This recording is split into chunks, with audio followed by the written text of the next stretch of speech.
Hola, bienvenidos nuevamente a Mentes en Luna. Vamos a continuar con alienación parental, eh, basándonos en el libro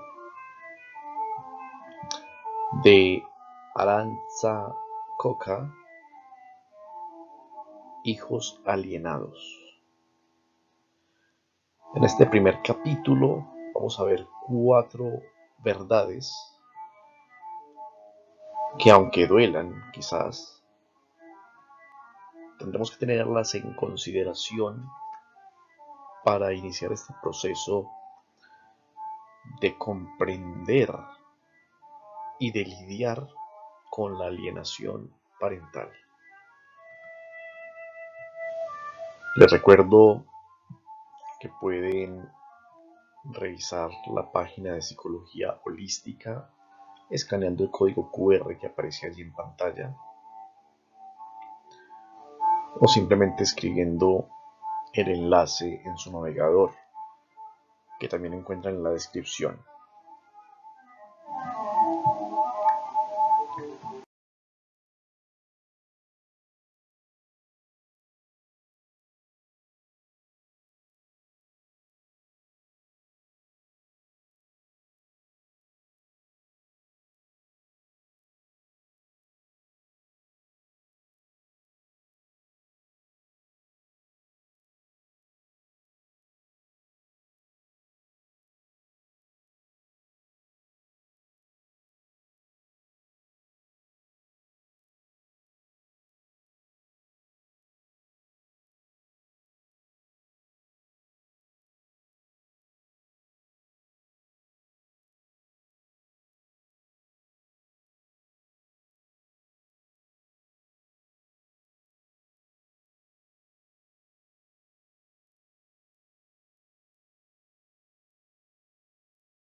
La primera verdad consiste en que hagas lo que hagas, siempre lo vas a hacer mal a los ojos del alienador.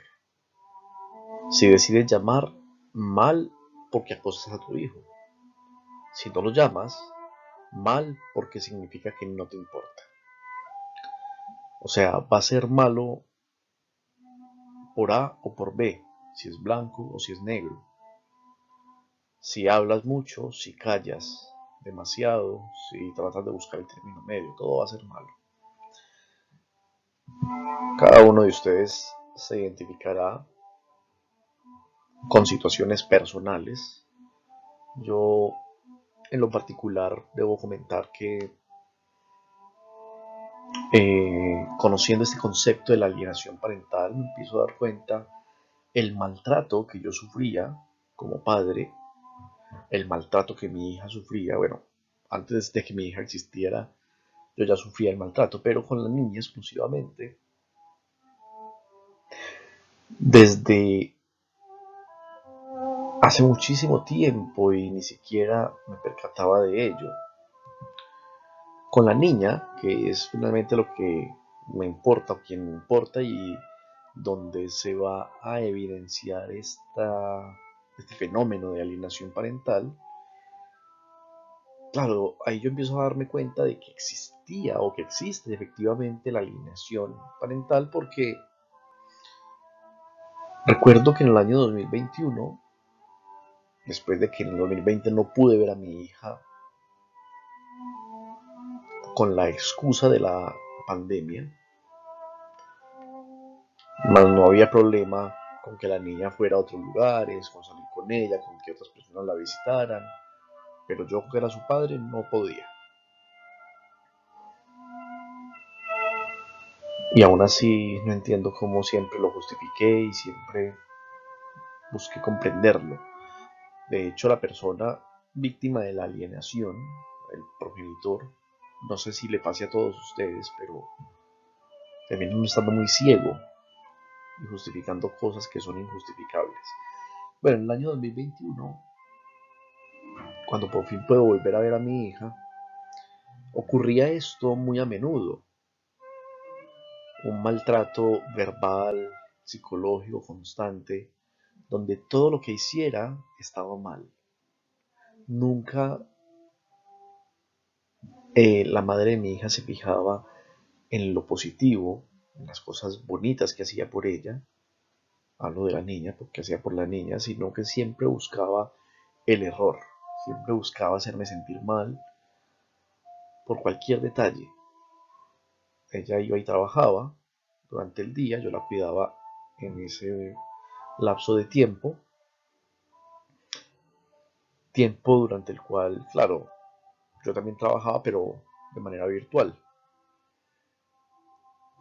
Entonces tenía muchísimo tiempo para la niña, a quien le daba de comer, a quien bañaba, vestía, lo organizaba, le hacía incluso peinados en mi vida. Yo había hecho un peinado, una trenza, pero yo era feliz haciéndole trencitas a la niña y cositas en su cabello. Y en vez de agradecer o valorar esos detalles, una vez llegaba la mamá, que de hecho ya llegaba a un punto en que era tensionante, cuando se acercaba la hora de su llegada, era bien tensionante, e incluso ya cuando era el momento como tal, ya cuando aparecía, la actitud de la niña también era distinta, se volvía más agresiva, inquieta, desobediente, era una actitud diferente y era muy tensionante para mí realmente. Pero lo que voy es esos detalles, de hacerle una trenza, de bañarla, de ponerle esta ropa, y llegaba y se fijaba en el detalle por, por mínimo que fuera, y lo agrandaba, o sea, el detalle negativo, por ejemplo, no sé, le pusiste las medias que no era, ese botón está mal abrochado, ese pantalón ya se lo puso ayer, O sea, siempre había una crítica negativa al respecto. Entonces, hiciese lo que hiciese, siempre había algo malo, nunca lo bueno, siempre lo malo. Peca uno por exceso, por defecto. Así que no sé si ustedes se identifiquen con esta, pero yo la verdad sí me siento muy identificado. Después me doy cuenta de que todo esto es maltrato. Yo procuraba siempre quedarme en silencio, procuraba, no, lograba quedarme en silencio, me quedaba callado, agachaba mi cabeza. Ahora me siento completamente ridículo porque, claro, yo lo hacía para no, para evitar problemas, para no generar una discusión frente a la niña, por miedo, cagado del miedo, siempre. Y todas esas cosas las decía, de hecho, frente a la niña. Y ahí es donde también, eso hay que considerarlo, hace parte de la alienación parental, porque la niña está escuchando cómo esa mamá trata al papá, cómo esa mamá le habla, cómo esa mamá lo critica, y es lo que la niña está aprendiendo, a cómo debe tratar al papá. Bueno, la niña conmigo, como les digo, cuando estaba conmigo, ni siquiera había que regañarla, llamarle atención para nada, era demasiado cariñosa y obediente. Yo le mostraba con el ejemplo cómo tenía que hacer las cosas, o cómo era lo correcto, cómo podía hacerlas, le iba mostrando, le iba enseñando. Ella era feliz, se reía, gozaba y disfrutaba bastante, aprendía muy rápido. Pero otra cosa era cuando llegaba su progenitora y ahí se ponía desobediente, de mal genio la niña, muy iracunda, insoportable. Y ahí vamos dando cuenta cómo funciona este tema de la alienación parental. O sea, tampoco es una cuestión de que siempre el progenitor que aliena lo haga de manera consciente. Porque, a ver, en esta mujer hay un resentimiento fuerte hacia mí, un odio que ha ido en incremento, y lo mencionaba yo en la introducción, que tiene mucho que ver allí también su madre, su propia madre. Es un odio que incluso la última vez que hablamos, bueno, la penúltima vez que hablamos de manera presencial, que fue cuando me puso una trampa y llevó a la niña a mi casa para decirme después que podíamos solucionar todo, pero que la única forma era que yo me declarase culpable de violencia intrafamiliar, cosa que nunca he ejercido, yo nunca he sido violento, que esa era la recomendación de la abogada suya del Centro de la Mujer, centros nefastos acá en Chile, una estrategia muy sucia que se jugaron ambas, porque una vez que ya yo no acepté, porque obviamente no tengo por qué asumir algo que yo no he hecho, inmediatamente volvió a separarme de mi hija, pero no solo eso, sino que se fue y me denunció por desacato, porque el que tiene la cautelar finalmente soy yo. Me denunció por desacato solicitando que me metieran preso. Entonces, recuerdo que cuando en esa estrategia macabra que utilizaron, ya se acerca y todo, y cuando hablamos, recuerdo mucho que en un diálogo que teníamos, ella iba hablando de situaciones pasadas, que por cierto, desde mi punto de vista son exageradas, pero porque yo en ningún momento, claro, o sea, yo creo que en cualquier relación humana hay conflictos de intereses, ¿cierto? Hay diferentes maneras de ver el mundo, la vida, hay equivocaciones. Yo no soy perfecto, me equivoqué muchas veces, pero tampoco para generar tanto odio. Y como siempre se lo dije a ella, nunca cuando llegué a lastimarla, a lastimar sus sentimientos, nunca me senté maquiavélicamente a planificar cómo hacerle daño, porque nunca fue mi intención.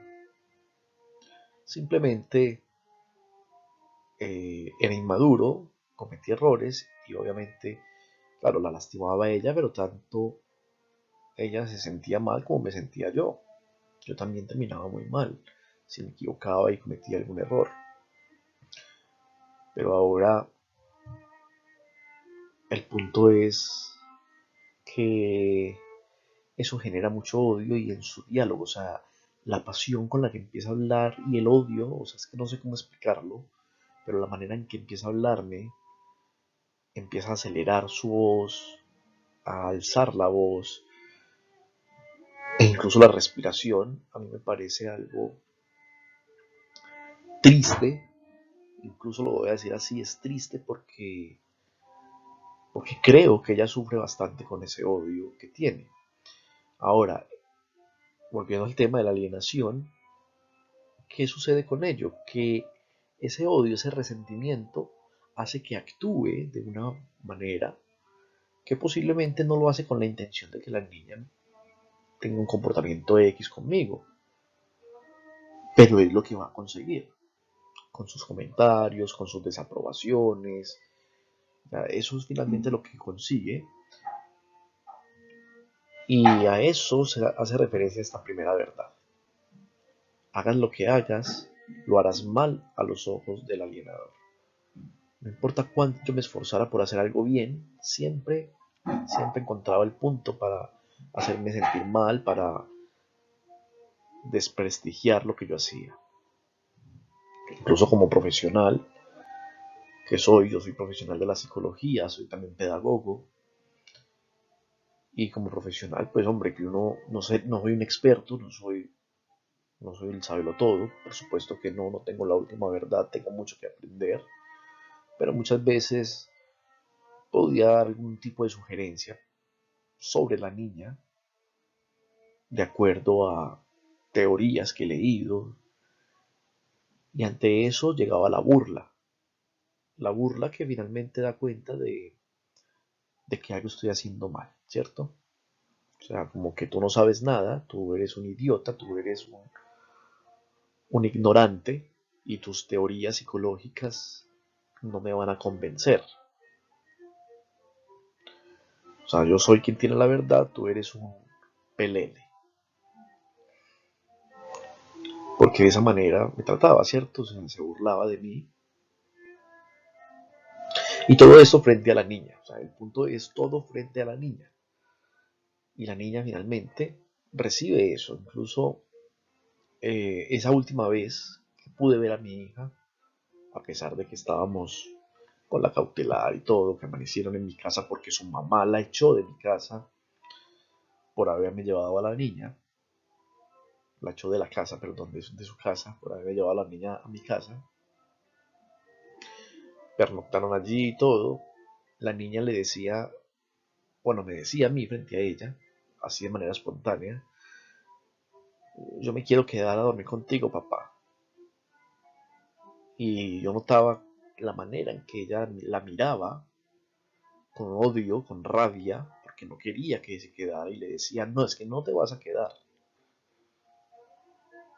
Y la manera en que le hablaba va generando esto, va generando esa alienación, va generando que la niña interprete que estar en casa del papá es algo malo, es algo que no puede ser, ¿cierto? Ahora, ¿por qué? La niña no lo va a entender el por qué, porque esto va a resultar simplemente en una cuestión emocional, algo que no va a comprender ella de manera racional.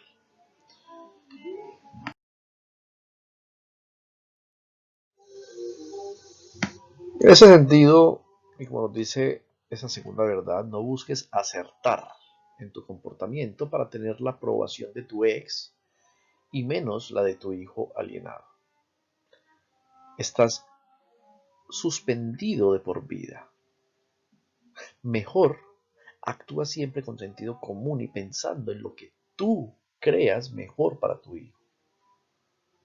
que tu conducta siempre sea auténtica por el amor de un padre a un hijo. Olvídate de si la otra parte lo aprueba o no. Eh, claro, es que es gravísimo eso, porque uno termina realmente, quizás por miedo, buscando la aprobación de esa persona que está alienando a su hijo, ¿cierto? Al hijo en común. A mí me sucedía, buscaba como la aprobación de ella, y aunque yo supiera que no tenía la razón en ciertas cosas, tenía que dársela. Y siempre era yo el que me equivocaba, siempre tenía que asumir que era yo el que estaba errado. O sea, de todas maneras, y aquí lo dice muy claro, está suspendido de por vida, es decir, bueno, es en relación con lo anterior, ¿cierto? Por A o por B lo vas a hacer mal. Para ella siempre lo vas a hacer mal. Entonces, no busques acertar, no busques su aprobación porque no vas a ganar nada. Lo único que ganas es que vea que te tiene en sus manos y refuerza su conducta. Nos dice aquí que tu conducta sea siempre auténtica por el amor que le tienes a tu hijo. Olvídate de si la otra parte lo aprueba o no.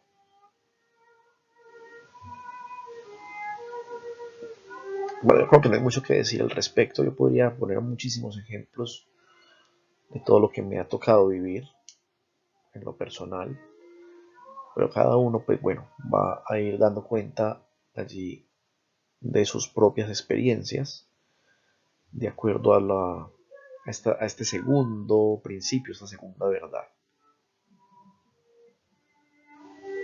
Aquí lo mejor es que usted actúe, o sea, creo que nadie tiene la última verdad para ser padre.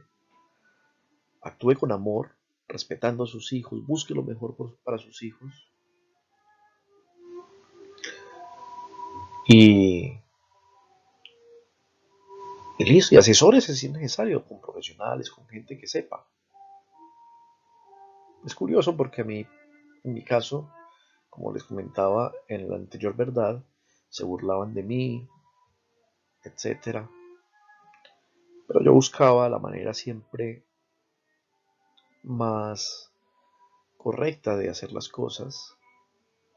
Por ejemplo, a ver, uno de sus argumentos después de que, porque ella me denuncia falsamente por violencia intrafamiliar, en represalia de que yo buscaba proteger a mi hija por situaciones que no voy a mencionar aquí.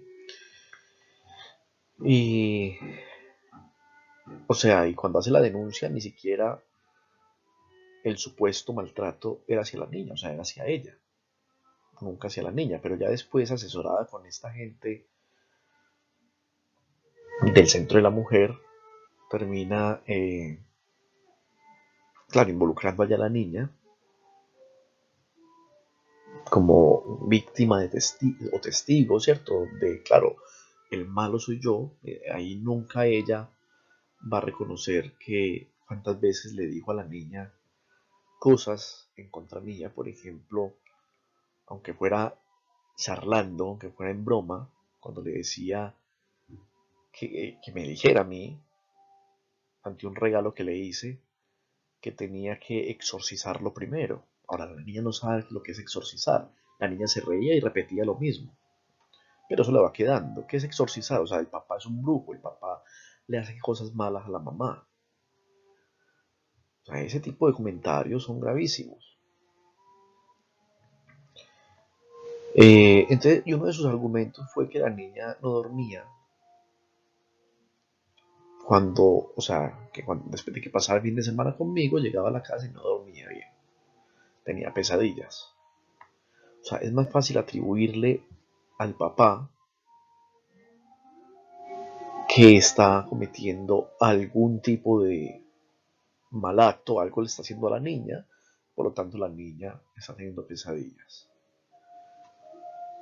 Cuando la niña lo único que hacía era pedirle en realidad, porque recuerdo que eso era lo que le pedía, o sea, ella sin comprender muchas cosas, lo que decía era decirle, quiero dormir en tal parte, o sea, en la sala, en la cocina, o sea, buscaba maneras de decirle, no quiero estar aquí, quiero estar en otra parte. La pregunta es, ¿dónde quiero estar?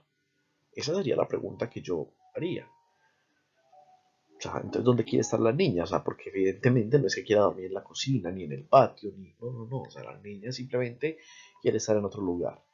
¿Y por qué haría yo esta pregunta? Por algo tan simple como que la niña el fin de semana la pasaba tan feliz con el papá que dormía plenamente. O sea, dormía desde el momento en que se acostaba hasta el momento en que, bueno, es que se despertaba en la mañana. O sea, no se despertaba en ningún otro momento, ni llorando, ni con pesadillas. Curiosamente, las pesadillas, puestas pesadillas, y ese malestar de no querer dormir lo tenía en casa de la mamá. Pero claro, ahí se le atribuye al papá la culpa. No lo pensamos desde otro punto de vista. Tu comportamiento no tiene que ir buscando la aprobación, porque si fuera así, pierdes el tiempo. Eh, la niña estaba enferma, supuestamente. Lo que hice fue llevarla al pediatra y sin quitarle mérito a los conocimientos ancestrales que las demás personas puedan tener, en contraposición, ella lo que hace es llevarla donde un chamán, donde un señor que le quita el mal de ojo. Vuelvo y reitero, no le quito mérito a ese tipo de creencias. Está bien si se cree en eso, el problema es lo delicado del asunto. Dejaba a la niña a solas con este hombre en un cuarto porque nadie podía ver lo que él le hacía. Pero eso sí está bien. Lo que estaba mal era que yo me ocupara de mi hija llevándola donde un pediatra. Eso estaba mal. El papá, yo, no podía salir con mi hija al parque dentro del condominio donde vivo. O sea, ni siquiera al parque, o sea, a los jueguitos, o sea, un lugar seguro, tranquilo. Yo no podía sacar a mi hija ya porque se puede resfriar, porque van a haber más niños y le van a contagiar el COVID.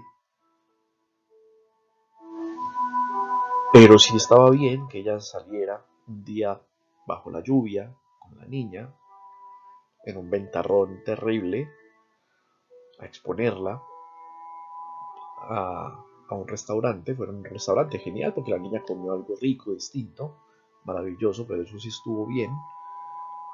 Cuando gracias a eso la niña se enfermó y no hubo manera de que se ocupara de ese resfrío.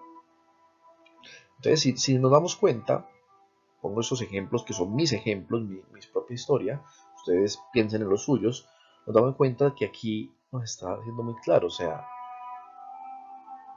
no buscan acertar. Por más asertivo que tú seas, te van a desaprobar de todas maneras. Te van a desaprobar. Tú lo estás haciendo mal, no el progenitor que está ejerciendo la eliminación. No, ese lo hace todo bien, aunque se equivoque, lo está haciendo perfecto. Tú eres quien lo está haciendo mal. ¿Saben qué es lo peor de todo esto? Que al momento de llevar todo esto a la justicia,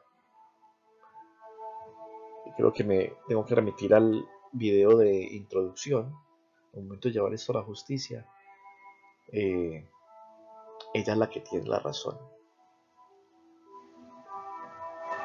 Ella tiene todo el apoyo de la justicia. Eso es lo más aberrante de toda esta situación.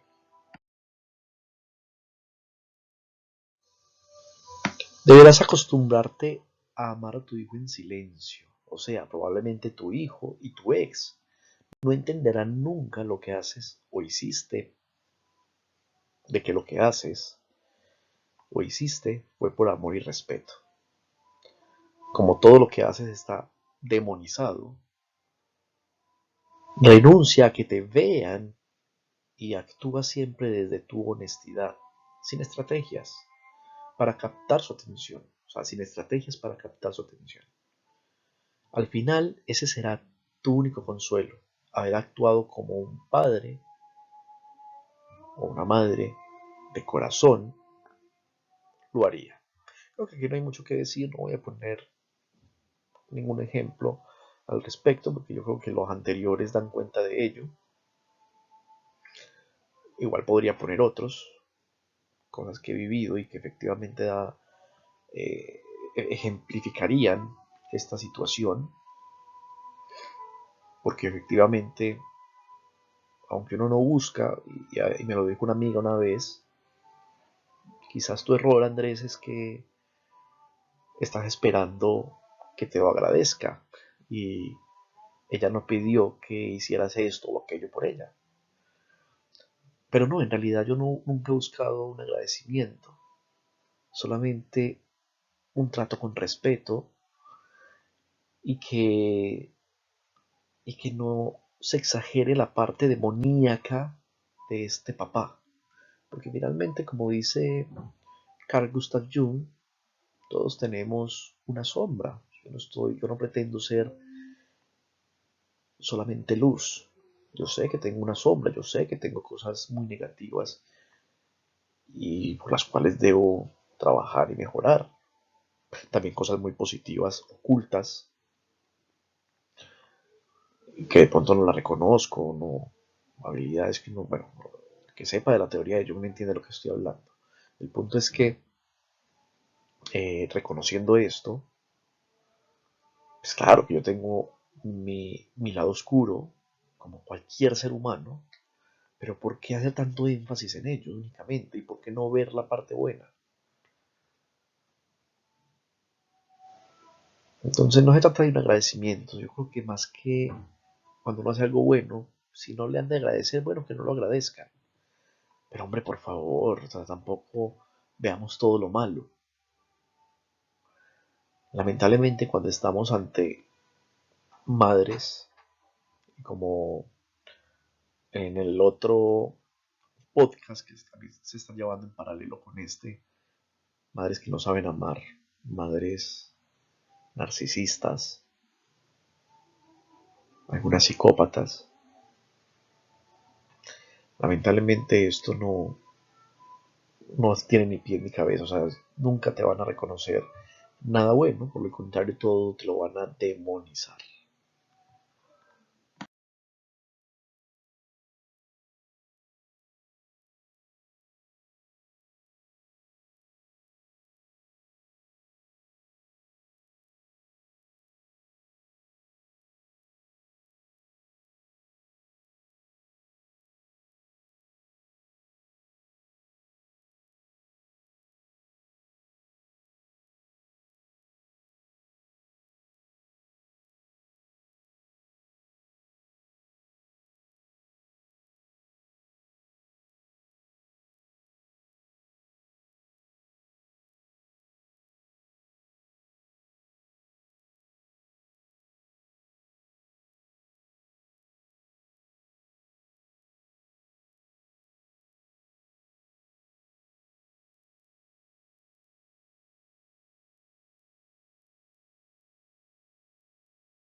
Que tu hijo finalmente se dé cuenta del padre que tienes no te dará paz, al menos no de forma inmediata.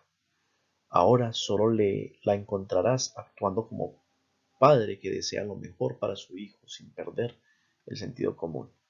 Aquí no esperemos, yo creo que aquí ya es una recomendación para cualquier ámbito de la vida en realidad. Yo creo que es mejor no esperar nada de nadie.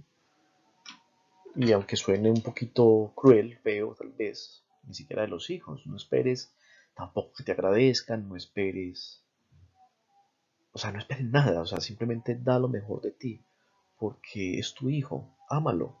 Yo no sé ustedes, pero yo a mis hijas las adoro, yo las amo, ¿sí? A ambas, yo tengo una niña también mayor, siempre que hablo de la mayor, pues porque con ella no tengo problema, ya, actualmente. Entonces, por eso hablo más que todo de la chiquitita, que era la que me prohíben ver y todo el asunto. Eh, bueno, por cierto, son hijas de madres distintas. Eh, o sea, yo creo que un hijo es tan valioso para uno que no hay que poner condiciones. O sea, yo no entiendo si hay papás que lo hacen, bueno, no entiendo cómo lo hacen, pero uno ponerle condiciones al amor de un hijo me parece algo completamente descabellado. A los hijos se les ama, y punto. Y uno hace lo mejor que puede por ellos. Y punto. Aquí no hay que es que yo voy a dar lo mejor. Solamente si tú haces esto por mí. No, no hay que hacerlo y ya. O sea, se hace porque es que uno quiere lo mejor para los hijos.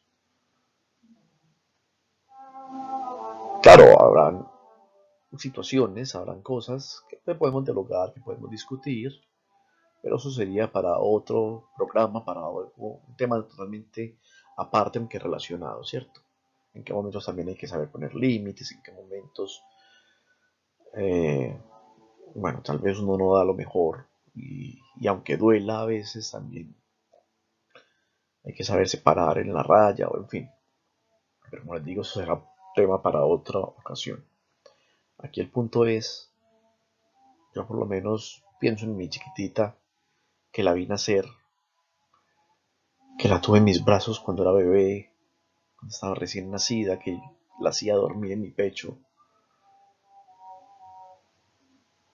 que aunque no la he visto crecer como hubiese deseado, de una u otra forma he visto su proceso y solamente me cabe el amor en la cabeza. O sea, y sé que, bueno, afortunadamente, y también lo mencionaba en la introducción, afortunadamente la niña, quizás por lo que está muy pequeña, tiene apenas 3 años, va para 4, no, no tiene todavía incorporada esta alienación. Y cuando me ha visto, solamente desprende amor hacia mí. Y eso también, digamos que favorece el que hable de esta manera de ella. Quizás si estuviera en la situación de muchos otros papás, como me decía una vez uno, me decía yo a veces siento que incluso ya le tengo rabia a mi hija. Claro, una hija adolescente que es donde se ve mucho más este tema de la alienación, porque tiene ya un conflicto con el padre, lo demuestra, ¿cierto? Y ahí ya hay un asunto pues más fuerte.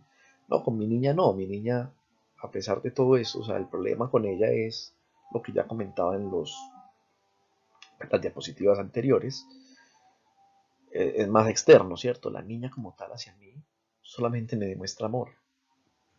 Es muy cariñosa, entonces desde ese punto de vista no tengo nada que decir. Pero si fuera al contrario, y que de hecho lo ha sido, o sea, en un momento cuando la vi en el 2021 por primera vez después de mucho tiempo, la niña llegó muy agresiva a la casa. Me tiraba patadas, era demasiado agresiva y eso no implicaba que yo no le diera amor y que yo no diera lo mejor por ella. Antes al contrario, con mayor razón uno da lo mejor por ellos. Porque uno quiere es que sean mejores y uno quiere que aprendan, pero que aprendan con el ejemplo. Porque recordemos, y otro programa que estamos viendo en paralelo, que es el de el desarrollo del cerebro de los niños, para entenderlo nosotros como padres, hay que recordar que nosotros como padres influimos notoriamente en ese desarrollo neuronal, en el desarrollo psicológico, emocional de nuestros hijos. Y la principal influencia es a través del ejemplo. Se conoce como aprendizaje vicario, aprendizaje por observación, tiene varios nombres, pero que refieren finalmente a lo mismo. Los niños aprenden observando a esos referentes que son importantes para él y que incluso son importantes a pesar para aquellos a los que sus hijos ya están muy alienados y de pronto tienen ese odio hacia ustedes. A pesar de eso, créanme que su hijo no lo odia, su hijo lo ama. Simplemente que es la manera en que ha aprendido a amarte. Entonces, con mayor razón, no hay que perder la compostura, hay que enseñarle a amar de otra manera, con verdadero cariño, con expresión del afecto, con un buen abrazo, con unas buenas palabras, porque ese niño está aprendiendo. Bueno, este sería el capítulo número 1, con estas verdades que aunque duelan, son reales. Nos escuchamos en el próximo capítulo. Que estén muy bien.